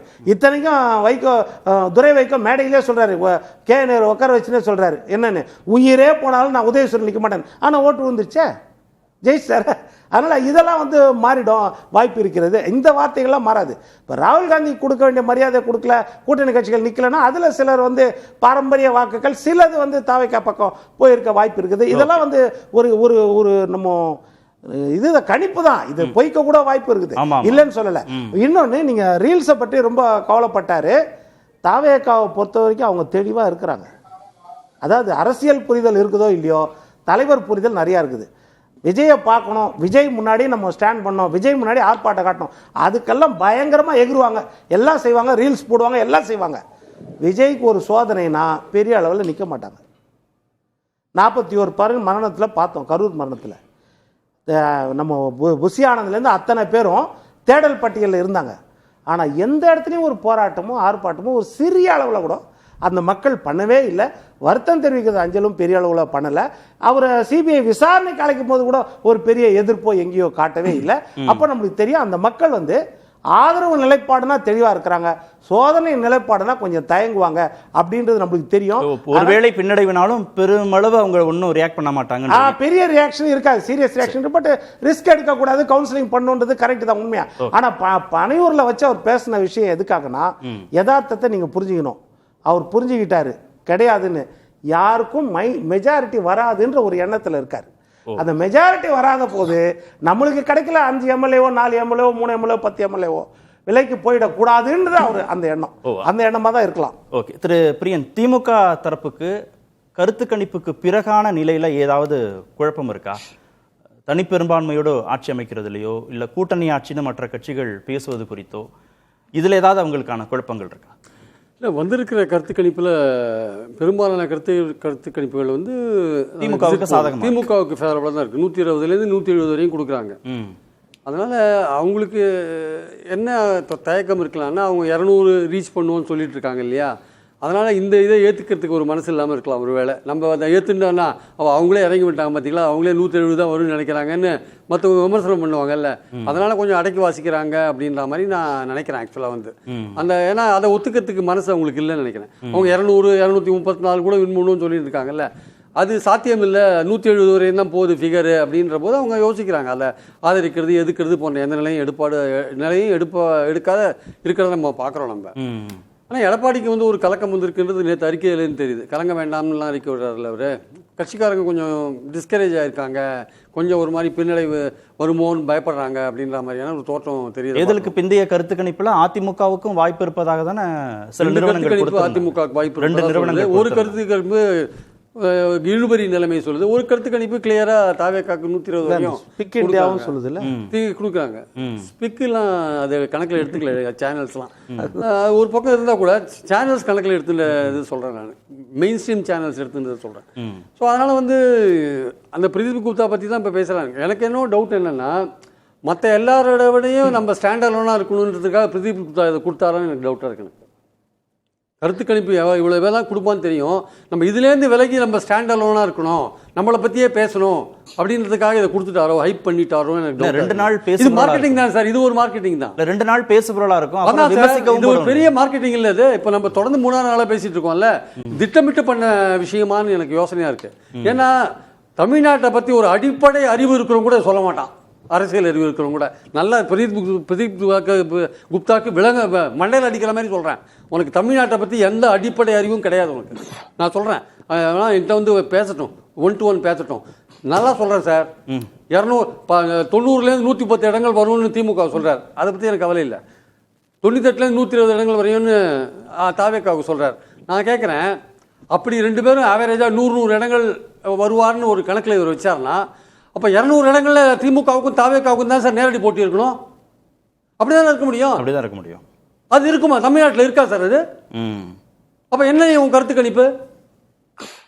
இங்கே திமுகவுக்கும் தாவேக்காவுக்கும் நேரடி போட்டி இருக்கு சில இடத்துல, ஆனால் 200 தொகுதியில் இருக்கா? சில இடத்துல மும்முனை போட்டி இருக்கு, சில இடத்துல திமுக அதிமுகவும் போட்டி இருக்கு. பெரும்பான்மை போட்டிகள் திமுகவுக்கும் அதிமுகவுக்குமான போட்டியாக தான் இருக்கு. மண்டல வாரியா பிரியுது, மண்டல வாரியா பிரியுது. சில இடங்களில் சில மாதிரி ஒவ்வொரு இடத்துல இருக்கு. 200 தொகுதிகளில் நேரடியாக திமுகவுக்கும் அதிமுகவுக்கும் போட்டியாக இருந்தால் தான் நீங்கள் கொடுக்குற அந்த கருத்து கணிப்படி 100 வரும். இப்போ ஒரு அடிப்படை அறிவே இல்லாமல் நீங்கள் எடுத்தீங்கன்னா எப்படி சார் அதை நம்ப முடியும்? 2வது 35% 2 பேருக்குமே 35%. அப்போ இவர் கொடுக்குற 35%ல அப்ப தாவேக்கு அதிகமான இடங்கள்ல குறைந்த வாக்கு வித்தியாசத்துல ஒரு நிறைய வின் பண்ணுவாரு அப்படிங்கிற விஷயத்தை சொல்றாங்க. அதை கணிக்கவே முடியாது. அந்த 35% இருக்கும்போது சீட்டா நீங்க கன்வெர்ட் பண்றது ரொம்ப கஷ்டம். 2 பேருக்கு 35% இருக்கும்போது அப்ப என்ன உங்க கருத்து கணிப்பு? நீங்க போன வாட்டி எழுதிங்கல்ல ஒரு தடவை, மறுபடியும் அழப்புறீங்களா? தெரியல, அடுத்த வாரம் தான் பார்க்கணும், 4ஆம் தேதி தான் பார்க்கணும், மறுபடியும் ஒரு ஸ்கிரீன்ல வந்து அழகா இல்லையான்ட்டு. இது பேசிக்கா தெரியும். அப்போ இது வந்து தாவேக்கா ஸ்பான்சர் பண்ண கருத்து கணிப்பு, இது எக்ஸிட் போல் வாய்ப்பே இல்லையா? தாவேக்கா ஸ்பான்சர் பண்ணி வந்திருக்கு சார். இது நான் ஓப்பனா குற்றம் சாட்டுறேன். இது நேரடியா இல்ல. இப்போ இவர் சாணக்கியா கூட கொடுத்துருக்காங்க, அவங்க 70 வரையும் கொடுத்துருக்காங்க. நான் அதை மறுக்கல. ஏன்னா வந்து திமுகவுக்கு சாதகமா சில கருத்து கணிப்பு வந்திருக்கு, அதிமுகவுக்கு சாதகமா. இதுல ரியாலிட்டி இருக்கணும் சார். இப்போ ஒருத்தர் மாதிரியே இப்போ இவரை மாதிரி இன்னும் 2 பேர் கொடுத்தாங்க வச்சுக்கோங்களேன், நான் கொஞ்சம் ஓரளவு யோசிப்பேன். ஆனா இவர் மட்டும் ஸ்டாண்ட் அலோனா இருக்காரு, தனியா ஐசோலேட்டட் கேஸா இருக்காரு. எப்படி இவருக்கு மட்டும் எப்படி இந்த ஃபிகர் கிடைக்கும்? அப்ப மற்ற எடுத்த எல்லாருக்குமே எவருக்குமே இந்த ஃபிகர் கிடைக்காதா? அது உண்மையிலே பிரதிபலிக்குதா? அது இப்போ 6 பேர் 7 பேர் டிஎம்கேக்கு சொன்னாங்கிறதுக்காக நான் இதை பேச வரல. அதுல ஒருத்தர் இப்போ 2 பேர் ஏடிஎம்கேக்கும் சொல்லியிருக்காங்க, அது வேற விஷயம். அப்போ நீங்க எடுத்த ஒரு கருத்து கணிப்பை மற்ற 8 நிறுவனம் 9 நிறுவனம் எடுக்கிறாங்க, ரிபப்ளிக் அவங்களே எடுக்கிறாங்க, அவங்களுக்கும் திமுக தான் வருதுன்னு சொல்றாங்க. அப்போ அவங்களுக்கு கூட தெரியாத விஷயத்தை நீங்க பண்ணிட்டீங்க நீங்க. இப்போ ஒரு இன்னும் கூட ஒரு 2 கருத்து கணிப்போ 3 கருத்து கணிப்போ வந்திருந்துன்னா ஓரளவுக்கு அந்த நம்பகத்தன்மை அதில் இருக்கும். இதில் நீங்கள் மட்டுமே இதை சொல்லும்போது இந்த மார்க்கெட்டிங் ஸ்பேஸில் நம்ம பிடிக்கணும், இந்த கருத்து கணிப்பை பற்றி அடுத்த 4 நாளைக்கு பேசுவாங்க, அதில் நம்ம பேசுபொருளாக இருக்கணும்னு பண்ணியிருக்கலாம். ஒன்று, அடிப்படை அறிவு இல்லாமல் தமிழ்நாட்டை பற்றி தெரியாமல், ஜாதிகளை பற்றி தெரியாமல், பிராமணர்கள் எத்தனை சதவீதம் தமிழ்நாட்டில் இருக்காங்கன்னு தெரியாமல், அப்புறம் 98 70 குறைச்சி இவ்வளவு குழப்பமும் எதுக்கு? அப்போ டிவிக்கு ஸ்பான்சர் பண்ண கருத்து எக்ஸிட் போலாது மை ஆக்சிஸ் இந்தியா இல்லப்பா, அது மற்ற நிறுவனங்கள் மீதும் அந்த சந்தேகத்தை வந்துடும். சந்தேகம் படுங்க சார். ஏன் சந்தேகப்பட மாட்டேன்னு சொல்றேன்னா, அதே மாதிரி ஒரு 7-8 நிறுவனங்கள் இருக்கு. இது மாதிரி இதே மாதிரி திமுக மட்டும் ஒண்ணு வந்து வச்சுக்கோங்களேன், அப்ப நம்ம சந்தேகப்படுவோம். அதுக்கு அவனுக்கும் இதே மாதிரி தான் கேள்வி கேட்போம் நம்ம. ஆனா ஏடிஎம்கே மட்டும் ஒண்ணு வந்து வச்சுக்கோங்க, அது 2 கொடுத்துட்டாங்க, அது பிரின்சிபல் ஆப்போசிஷன் பார்ட்டி, அதுக்கான ஒரு வாய்ப்பு இருக்கு, நம்ம மறுக்கல. ஆனால் இந்த பர்டிகுலரா இந்த அதுவும் ஃபிகர் இருக்கு பாருங்க, 120 வரையும் கொடுத்த ஃபிகர் இருக்கு பாருங்க, அது ரொம்ப தாவேக்காரங்க ஓக்கலா தாவேக்கான்னு சொன்னதை வச்சு போட்டாங்களா, இல்லை வந்து டிவிகேக்காக எடுத்த ஒரு இன்டர்னல் சர்வே அவர் பண்ணினாரா? அவர் ஒரு இன்டர்னல் சர்வேக்காக டிவிகே அவர் என்கேஜ் பண்ணதா ஒரு ரூமர் இருக்கு. அவர் அதை வச்சுட்டு அவர் டிவிகேவோட ரொம்ப அசோசியேட் ஆகிட்டாரான்னு ஒரு விஷயம் இருக்கு. அதனால திமுக வெர்சஸ் தாவேகா அப்படின்னா விஜய் விஜய் செட் பண்ணது திமுக வெர்சஸ் தாவேகா, விஜய் வெர்சஸ் அதர்ஸ் அவங்க கட்சிக்காரங்க எல்லாம் பார்த்தாங்க அப்படின்னு சாமிநாதன் குறிப்பிட்டார். ஆனா களம் அப்படி இல்லன்றீங்க. விஜய் வெர்சஸ் அதர்ஸ் எல்லாம் பார்க்கல சார், அதுல நான் வேறுபடுறேன் சார். இங்க வந்து திமுக அதிமுக பல தொகுதிகள்ல, திமுக தாவேகா பல தொகுதிகள், அவ்வளவுதான். விஜய் வெர்சஸ் அதர்ஸ் எல்லாம் இங்க கிடையாது. அந்த அளவுக்கு எல்லாம் விஜய் ஒன்றும் வளரல இங்க. ஆக்சுவலா இங்க பாயிண்ட் என்ன சார், 45% எடுத்த ஒரு கட்சி இருக்கு சார் போன கூட்டணியில. 21 திமுக கூட்டணி 41%, 45%. அதிமுக கூட்டணி 39%. இப்போ அதில் ஒரு ஜஸ்டிஃபிகேஷன், திமுகவுக்கு 6 கருத்து கணிப்பு கொடுத்தான்றீங்களே, அவன் 120லேருந்து 170 வரையும் கொடுத்துருக்கான்ல, அதில் ஒரு மிடில் ஃபிகர் நீங்கள் வச்சுக்கோங்க, 145 வச்சுக்கோங்க. ஒரு அந்த பக்கம் வேண்டாம், இந்த பக்கம் வேண்டாம். அது வெற்றி பெறத்துக்கான வாய்ப்பு இருக்குன்னு ஒரு நடுநிலையா எந்த விதமான பாரபட்சமும் இல்லாம நீங்க யோசிச்சு பாத்தீங்கன்னா நீங்க ஒரு மிடில் ஃபிகரை நீங்க ஒத்துக்கலாம். சரி, வரத்துக்கான வாய்ப்பு இருக்குன்னு. அதை நம்பகத்தன்மை அது ஏன்னா ஒரு 6-7 ஃபார்ம் சேர்ந்து பண்ணிருக்க ஒரே மாதிரி சொல்றான்றதுனால. ஆனால் இவங்கள ஒரே ஒரு ஃபார்ம் தான் சொல்லியிருக்காங்க. ரெண்டாவது திமுக அப்படியே குறைஞ்சா கூட அது 45% அந்த அணி குறைஞ்சா கூட, இப்போ கூட சேர்ந்துருக்காங்க தேமுதிக கமல்லாம் கூட சேர்ந்துருக்காங்க, அதில் 10% குறைஞ்சா கூட 35% வாங்கி 4% 4 முனை போட்டியில் அதே 140 இடங்கள் வாங்க முடியும் சார். ஆனால் அதிமுக 39லேருந்து 10 குறைஞ்சா 29 வந்தா அது வாங்குறதுக்கான வாய்ப்புகள் ரொம்ப கம்மி. இவங்க 23% வாங்கி நாங்கள் வச்சுக்கோங்க, 23-25%. இவங்களோட சீட் நம்பர்ஸும் குறையறதுக்கான வாய்ப்புகள் இருக்கு. பாருங்க, பீப்புள் பல்ஸ் என்டிடிபியோட பீப்புள் பல்ஸ்ல 38% திமுக கொடுத்துருக்காங்க, 31% அதிமுக கொடுத்துருக்காங்க, 7% வித்தியாசம் இருக்கு. ஜஸ்ட் 3%, போன வாட்டியே 3% வித்தியாசம் சார் சொன்னார் திமுக அதிமுகவுக்கு. அந்த 3% வித்தியாசத்திலேயே 66 சீட் தான் அதிமுக வாங்கினாங்க, 133 சீட்டு திமுக வாங்கினாங்க, வெறும் 3% தான் வித்தியாசம். இன்னைக்கு 7% வித்தியாசம் இருக்கு. அப்போ இதை விட 3 மடங்கு சீட் தான் அதிகமாகுங்க. அதிமுக 40 வாங்கினாங்கன்னா திமுக 120 வாங்குவாங்க, அதிமுக 50 வாங்கினாங்கன்னா திமுக 150 வாங்குவாங்க. அதுதான் நிலைமை. 1% ஏறினாலும் நம்பர்ஸ் ஏறிட்டே இருக்கும். அப்போ அவங்க கொடுத்த பர்சன்டேஜ் படி பார்த்தா ஏன் வந்து அந்த 6-7 கருத்து கணிப்பை நம்ம நம்ப வேண்டிய சூழல் வருது அப்படின்னா இந்த பேக்ரவுண்ட்ல தான் நம்ப வேண்டிய சூழல் வருதுன்னு நான் சொல்றேன். ஆக்சுவலா ஆர்கே ராதாகிருஷ்ணன், வாக்குப்பதிவிற்கு பிறகு விஜய் வெர்சஸ் அதர்ஸ் அப்படின்னு இந்த சாமிநாதன் சொன்னார் இல்லையா, அந்த நரேட்டிவ அந்த கோணத்தை பார்த்ததுனால ஏற்பட்ட குழப்பம் தானா இவ்வளவு குழப்பத்திற்கும் அடிப்படை? நிச்சயமா அந்த நேரேட்டிவ் வந்து அவளால் வந்து சக்சஸ்ஃபுல்லா பில்ட் பண்ண முடிஞ்சதுன்றதை நான் காண்கிறேன். என்றால் இப்போ நான் வந்து ஒரு தொலைக்காட்சி இதுல வந்து விவாதத்துல வந்து நான் சொன்ன விஷயம் என்னன்னு பாத்தீங்கன்னா, அதாவது நீங்க சாமிநாதன் கிட்ட கேட்ட அந்த கேள்வி 234 கேண்டிடேட்ஸ் வந்து அவரால் ஃபர்ஸ்ட் போட முடிஞ்சது, அது பெரிய விஷயம். ஒரு ஃபர்ஸ்ட் முறை வருகின்ற கட்சி, நம்ம வந்து எவ்வளவோ அது கூட குறைபாடுகள் இருந்தால் கூட அவர்கள் அந்த 234 கேண்டிடேட்ஸ் போட்டாங்க. நம்பர் 1. நம்பர் 2, அதுல 233 பேர் விலை போகவில்லை என்ற ஒரு கருத்தை நான் வந்து முன் வச்சேன். அதன் பிறகுதான் நான் வந்து அதை பத்தி ஆராய ஆரம்பிச்சேன். அதுலதான் நம்முடைய சில திமுக தலைவர்கள், அதிமுக தலைவர்கள், அதே மாதிரி கொஞ்சம் ஃப்ரெண்ட்ஸ் கூட பல ரீஜன்ல வந்து பேசினதுல என்ன தெரிஞ்சுன்னு பாத்தீங்கன்னா, அவர்கள் இந்த நபர்களை வந்து வாங்க மறுத்தார்கள். எடப்பாடி செஞ்ச விஷயத்த வந்து வேற யாரும் செய்யவில்லை என்றதுதான் நான் அறிய வந்த விஷயமா இருக்கிறது. அது ஏன்னு நான் கேட்டேன், ஏங்க தாராளமாக வாங்கியிருக்கலாம் இல்லையா, அப்புறம் வேற என்ன செய்வாரு என்று நான் கேட்ட கேள்விக்கு அவர்கள் சொன்ன பதில் என்னன்னு பாத்தீங்கன்னா, இல்லங்க அப்படி வாங்கின விஜய் மட்டும்தான் ஃபேஸ், வேற யாருமே ஃபேஸே கிடையாது. விஜயை தாண்டி ஒரு நபர் வந்து அந்த கட்சியில் கிடையாது. அப்ப விஜய்க்காகத்தான் வாக்கை தவிர வேற யாருக்குமே வந்து வாக்கு கிடையாது அந்த கட்சியில. நீங்க வந்து ஒரு மிகச்சிறந்த ஒரு PhD எடுத்த, இல்லை என்றால் பாரத ரத்னா எடுத்த ஆளை கொண்டு நிறுத்தினாலும் அங்க வந்து ஒரு பொருட்டே கிடையாது, விஜய்க்கு வருகின்ற வாக்கு தான். அப்படி இருக்கிற ஒரு நிலைமையில வந்து ஒருத்தரை வாங்க வேண்டிய அவசியம் இல்லை என்று கூறினார்கள். அப்ப முழுக்க இந்த கட்டமைப்பு தான். அதாவது இவர்கள் திமுக தலைவர்களும் அதிமுக தலைவர்களும் கூறுற விஷயம் என்னவென்றால், அந்த வாக்குகள் வந்து இந்த லோக்கல் கேண்டிடேட்ஸுக்கான வாக்கே கிடையாது. சாமிநாதன் குறிப்பிட்டார் 118 கேண்டிடேட் வந்து வெளியிருந்து வந்திருக்காங்கன்ட்டு. இப்ப நான் கேட்கிறேன், இந்த VS பாபுக்கு எந்த அடிப்படையில் வந்து MK ஸ்டாலினுக்கு எதிராக வாக்களிக்க முடியும்? நீங்க சொல்லுங்க. எனக்கு தெரிஞ்ச VS பாபு என்பவர் வந்து யார் என்று வட சென்னையில் யார் என்று நமக்கு அனைவரும் தெரியும். திமுகவிலேயே இருக்க முடியாத சூழல்ல வந்து திமுக இருந்து வெளியேற்றக்கூடிய ஒரு சூழல்ல அவர் வந்து மாற்றாரு. அப்ப அந்த அளவுக்கு இருக்கின்ற ஒரு மனிதருக்கு எதற்காக வாக்களிக்க வேண்டும் பாத்தீங்கன்னா, அவருக்கு இல்லை வாக்கு, அது வந்து விஜய்க்கான வாக்கு. அப்ப அந்த கட்டமைப்பு வந்து உருவாக்குறாங்க. என்ன கட்டமைப்புன்னு பாத்தீங்கன்னா, முழுக்க நாங்க தான் இருக்கோம், நாங்க வந்து இவ்வளவு ஒரு ஸ்ட்ராங்கான ஒரு கட்சியாக மாறிட்டோம், இந்த கட்சிக்கு எதிராக தான் பாக்கி எல்லாருமே என்று சொல்லிக் கொண்டிருக்கிறாங்க. இதுல திமுக செஞ்ச ஒரு மிகப்பெரிய தவறு என்னன்னு பாத்தீங்கன்னா வேற ஒன்றும் கிடையாது. அவர்கள் வந்து பெரிய ஒரு டிஸ்கஷனே நடக்கல. அதாவது வெளிப்படையாக எப்படி வந்து இவரை வந்து கையாள வேண்டும், விஜய் கையாள வேண்டும் என்பது அவர்களுக்கு பெரிய குழப்பம் இருந்தது. அதனால வெளியே வரும்போது என்னன்னா அதை இக்னோர் பண்றாங்க, பல இடங்கள்ல இக்னோர் பண்றாங்க. ஆனா உள்ளுக்குள்ளால எந்த அளவுக்கு டிஸ்கஷன் நடந்தது நமக்கு அனைவருக்கும் தெரிஞ்ச விஷயமா தான் இருக்கிறது. அப்போ உள்ளுக்குள்ளால பெரும் பயம் வருது. அதனால சென்னைக்கு ஒரு மேனிஃபெஸ்டோ கூட கொண்டு வர்றாங்க. ஆனா வெளிப்படையாக அதை விஜய் கவுண்டரே பண்ணல. இது திமுக செஞ்ச ஒரு பெரிய தவறாக நான் காண்கிறேன். ஓகே, திரு வில்சன், திமுக கவுண்டர் பண்ணல திரு விஜய, வெளிப்படையாக பேசலன்றாங்க. ஆனா திரு எடப்பாடி பழனிசாமியும் வெளிப்படையான விமர்சனங்களை வைக்கல. விஜய் வெர்சஸ் அதர்ஸ்னு அவர் ஒரு நரேட்டிவ் பில் பண்ணும்போது திரு எடப்பாடி பழனிசாமி கொஞ்சம் அப்பர் ஹேண்ட் எடுத்திருந்தா இன்னும் கொஞ்சம் அதிமுக ஒரு கான்ஃபிடென்டான பொசிஷன்ல வந்திருந்திருக்குமோ? இல்லை, இது ரிசல்ட் வந்த பிறகு தெரியும். திமுக எடுத்திருந்தா நல்லதா, அதிமுக எடுத்திருந்தா நல்லதா? இல்ல ஒரு பேசு பொருளா இப்ப இல்ல, இப்போ அதான் இப்போ நம்ம பேசுவோம். திங்கட்கிழமைக்கு பிறகு சொன்னது என்னன்னா, வேற யார் எடுத்திருக்கணும்னா திமுக தான் எடுத்திருக்கணும். விஜய்க்கு எதிராவா? கண்டிப்பா எடுத்திருக்கணும். திமுக எடுக்கல, அதுதான் முக்கியம். அப்போ ஒரு நடுநிலையாளர் எடப்பாடி பழனிசாமி கூட்டணிக்கு அழைக்கிறாரு, சட்டமன்றத்துல கரூர் சம்பவத்திற்கு ஆதரவா பேசுறாரு, தேர்தல் களத்துல கடுமையா விமர்சிக்கல. அவருக்கு அந்த பொறுப்பு இல்லையா, வேண்டாமா?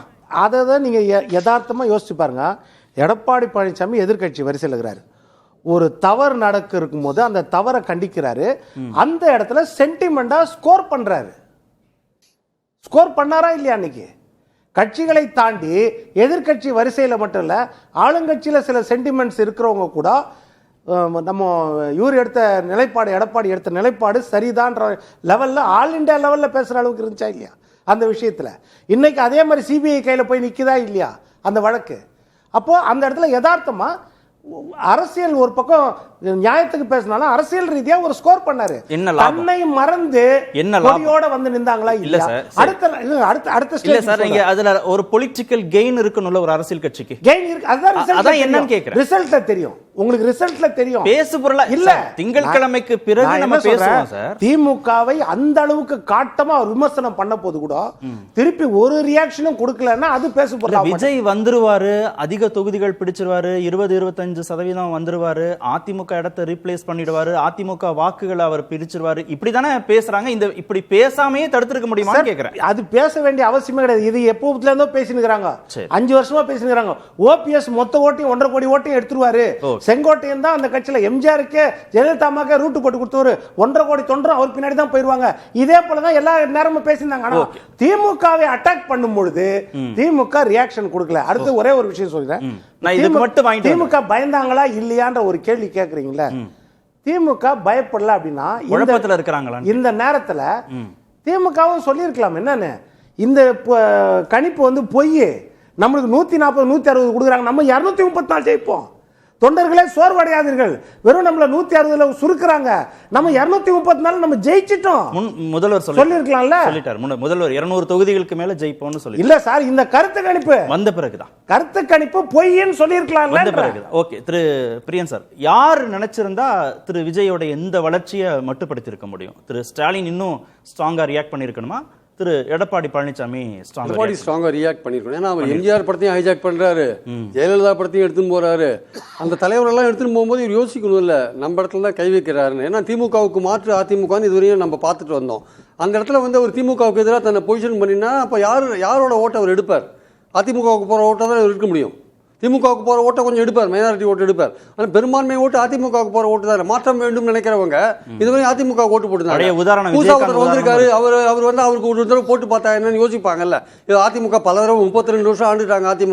திமுக ஒரு 25 வருஷம் ஆண்டுட்டாங்க, போரும்பா ஒரு தடவை சேஞ்ச் பண்ணி பார்க்கலான்னு ஒவ்வொரு தடவையும் 3வது சக்தி வரும்போது ட்ரை பண்ணி பார்க்குறாங்க. இந்த தடவை அந்த 3வது சக்தி பவர்ஃபுல்லாக செல்வாக்காக இருக்குது. அதனால தான் பேச்சு அதிகமாக இருக்குது ஆக்சுவலாக. அதனால் அதுக்கு போடுறதுக்கு இளைஞர்கள் ஒரு சங்காக போடுறாங்க, ஒரு மொத்தமாக போடுறாங்கன்னு ஒரு விஷயம் இருக்கிறதுனால அந்த ஆபத்தை உணர்ந்துருக்கணும். யார்? எடப்பாடி. நம்ம இடத்துல தான் அவன் கை வைக்கிறார் இவர், நம்ம உஷாராக இருக்கணுன்றது இவர் அட்டாக் பண்ணி இறங்கி அடிச்சிருக்கணும். இறங்கி அடிச்சிருந்தாருன்னா நான் தான் திமுகவுக்கு எதிரி, எம்ஜிஆர் எங்களை அப்படி தான் வளர்த்துருக்காரு, ஜெயலலிதா எங்களை அப்படி தான் வளர்த்துருக்காரு, நீ தீய சக்தி தூய சக்தியெல்லாம் சொன்னால் எடுபடாது, அதிமுக சொன்னால் தான் எடுபடும் அப்படின்ற பிரச்சாரத்தை கையில் ஸ்ட்ராங்காக எடுத்திருந்தாருன்னா, அது தவிர அவருடைய கட்சியை நல்லா கட்டமைச்சிருந்தாருன்னா, நல்ல கூட்டணியை கட்டமைச்சிருந்தாருன்னா அவரை டிஸ்லாஜ் பண்ணியிருக்கலாம். விஜய் இவ்வளோ தூரம் பேசு பொருளாக மாறி இருக்க மாட்டார். திமுக இந்த ஆபத்தை உணர்ந்தது, அவங்க வெளிப்படையாக பேசலையே தவிர திமுக இந்த ஆபத்தை உணர்ந்து, அதனால தான் ஸ்டாலின் காங்கிரஸ் எவ்வளோ பிரச்சனை பண்ணாலும் காங்கிரஸ் அரவணைச்சிட்டு போகிற அந்த பர்டிகுலர் பாயிண்டில் ரொம்ப தெளிவாக இருந்தார். அதை அரவணைச்சிட்டு போனார். தேமுதிக விழுக்கிறதுல இழுத்து போட்டார். கமலஹாசனை பிரச்சாரத்துக்கு பயன்படுத்தினார். இதெல்லாம் எதுக்கு பண்ணாருன்னா, விஜயோட அந்த ஆன்ஸ்லாட் இருக்குல்ல, அவர் அந்த அலையை வந்து எப்படி நம்ம தடுக்கிறது, அது ஓரளவுக்கு வெற்றி பெற்றார். திமுக இன்னும் வெளிப்படையா வீரியமா விஜய் எதிர்ப்பு வச்சிருந்தா களத்துல இல்ல, அவர் வந்து வைக்கிற விஷயம் தேவை. அவர் வந்து ஏடிஎம்கே தான் பிரின்சிபல் ஆப்போசிஷன் பார்ட்டியா பார்த்தார். ஆனா ஏடிஎம்கே அவர் எதிர்பார்த்த அளவு பிரின்சிபல் ஆப்போசிஷன் பார்ட்டியா இல்ல. அவங்க வந்து விஜயை வந்து சரியா எதிர்த்து அவன் நம்ம இடத்த பிடிக்க வர. ஏன்னா இங்க பதவியில் இருக்கிறது திமுக சார். அப்ப திரு எடப்பாடி பழனிசாமியை தான் அவர் விமர்சிச்சார். திமுகவை அகற்றுறது தான் இந்த 2 பேருக்கும் நோக்கமா இருக்கு. அப்போ பழனிசாமி என்ன நினைக்கணும், நமக்கும் திமுக அகற்றுறது நோக்கம், விஜய்க்கும் அதுதான் நோக்கம்ன்ற போது நம்ம ஓட்ட விஜய் தான் தூக்குவாரு அப்படின்னு நினைக்க வேண்டாமா? அப்போ ஏடிஎம்கே தான் ஆக்ட் பண்ணிருக்கணும். அப்போ ஏடிஎம்கே அந்த ரோல் எடுக்கல சரியா. இல்ல திரு எடப்பாடி பழனிசாமிக்கு இந்த வாதம் பொருந்தாதா? அவர் திரு ஸ்டாலினை மட்டும் விமர்சிச்சா போதும் நினைச்சுதானே விமர்சிச்சாரு. விஜய் கடந்து தானே போனார். அவர் வந்து 2வது இடத்துல தானே இருக்காரு. அவர் வந்து திமுக டிஸ்லாட்ஜ் பண்ண வேண்டிய இடத்துல இருக்காரு. அப்ப அந்த இடத்த பிடிக்க வந்து விஜய் வராருல்ல, அந்த இடத்துல அவர் முடிச்சிட்டு இருக்கணும். ஆக்சுவலா வந்து திமுக வந்து பிரிகாஷனா இந்த விஷயத்தெல்லாம் கையில எடுத்ததுனாலதான் இன்னைக்கு 6-7 கருத்து கணிப்பு திமுக வரும்ன்ற மாதிரி ஒரு ஐடியா சொல்றாங்களே தவிர, இதை மட்டும் காங்கிரஸையும் விட்டுட்டு தேமுதிக இழுக்காம ஸ்டாலின் வந்து ரொம்ப அந்த ஸ்ட்ராட்டஜியா பண்ணாம இருந்தாருன்னா இந்த திமுக வந்து பின்னாடி போயிருக்கு. ரொம்ப அது பண்ணது வந்து ஸ்டாலினோட. திரு சாமிநாதன், திரு விஜயுடைய பலத்தை கணிக்கிறதுல யாரிடம் தொடக்கத்திலிருந்து கடைசி வரைக்கும் குழப்பம் இருந்தது? திமுக கிட்டயா அதிமுக கிட்டயா? இல்ல, 2 கட்சிகளுமே ஓரளவு பலத்தை கணித்திருக்கிறார்கள். அதான் அதிமுக வந்து ஓரளவு பலத்தை கணிப்பதுல கொஞ்சம் மெத்தனமாக இருந்த மாதிரி தோன்றுகிறது. திமுக கொஞ்சம் தெளிவா இருந்ததுனாலதான் அறிவு திருவிழா நடத்துறாங்க சென்னையில. இன்னொரு பக்கம் முரசொலியில பாசறை பக்கங்கள் வருது. தொடர்ந்து அவங்க ஏதோ ஒரு வகையில் இளைஞரணி மாநாடு விருதுநகர்ல நடத்தி காட்டினாங்க. பட் அண்ணா திராவிட முன்னேற்ற கழகம் அந்த இளைஞர்களை ஈர்ப்பதற்கான எந்த ஒர்க்கும் செய்யல. பட் ஆனா 2 கட்சிகளுமே விஜய் அணுகிய விதத்துல சரியான முறையில தான் அணுகுனாங்கன்னு பாக்குறேன் சார். அது மட்டும் ஒரு 10 செகண்ட் மட்டும் எடுத்துக்கிறேன். எல்லா வழிகளையும் தாங்கிட்டு நான் வரேன் அப்படின்னு பேசுறாரு விஜய். ஜனநாயகன் படம் ரிலீஸ் ஆகல, சிபிஐ விசாரணை வளையத்துல விஜய் இருக்காரு. மற்றவங்களுக்கு எலெக்ஷன் இது எங்களுக்கு எமோஷன்ங்கிறாரு. 2 கட்சிகளும் விஜயை கூர்மையை விமர்சிக்கல. விமர்சிக்காதப்பையே விஜயால 15% தாண்ட முடியும்னா 2 கட்சிகளும் விமர்சித்திருந்தால் விஜய் அரசியலின் மையப்புள்ளிக்கு வந்திருப்பார். அந்த விதத்துல 2 கட்சிகளும் விஜய் அணுகிய விதத்துல சரியா இருந்தாங்க. ஆனா தற்சார்பு நடவடிக்கை எடுத்ததுல திமுக கொஞ்சம் கவனமா செயல்பட்டாங்க. அதிமுக நீங்க விஜயகாந்த் வந்த போது ஜெயலலிதா அவர்கள் இளைஞர் மற்றும் இளம்பெண்கள் பாசறையை தொடங்கினாங்க. அந்த இடத்துல அதிமுக இளைஞர்கள் ஓட்ட இன்னும் கொஞ்சம் ஈர்ப்பதற்கான வேலையை செய்திருக்கலாம். ஒரே ஒரு விஷயம் தான், அதிமுக பிரைம் ஃபேக்டர் யார்? அவங்களோட பிரைம் எனிமி வந்து திமுக. கான்சென்ட்ரேட் பண்ணி திமுக எவ்வளவு அடிக்கிறோமோ அடிச்சா நம்மளுக்கு அந்த ஓட்டு வரும். நம்ம கான்சன்ட்ரேஷனை விஜய் பக்கம் மாற்றக்கூடாது. அந்த டார்கெட்ல இருக்கிறாங்க. அதுல விஜய்க்கு போயிருக்கலாம். ஆனால் திமுக என்ன செய்தாங்கன்னா தன்னுடைய பிரைம் எதிரியா அதிமுகவை நினைக்கல. எங்களுக்கும் டெல்லிக்கும் தான் போட்டி, பிஜேபிக்கு தான் போட்டி. ஆன்டி பிஜேபி ஓட்டு எங்களுக்கு வரணும், மாநில உரிமையை கேட்கறவங்க ஓட்டு எங்களுக்கு வரணும். அதுல நின்றாங்க. பிஜேபி ஆன்டி ஓட்டும் மாநில உரிமை கேட்கிற ஓட்டும் விஜய்க்கு கொஞ்சம் போயிருச்சு, ஷேர் ஆயிருக்காங்க. ஆமா கண்டிப்பா இவங்க அதுதானே வச்சாங்க டார்கெட். அந்த ஓட்டு வாய்ப்பு இருக்குதுல. போன தடவை ஆன்டி பிஜேபி ஓட்டு வந்து வேற வழி இல்ல, திமுக தான் போனோம். சரி, ஃபேக்டரி இல்ல. நன்றி. ஒரு சான்ஸ் இருந்துச்சு. நன்றி. நிகழ்ச்சியில் பங்கேற்ற அனைத்து நன்றி. நேர்பட பேச நிறைவு.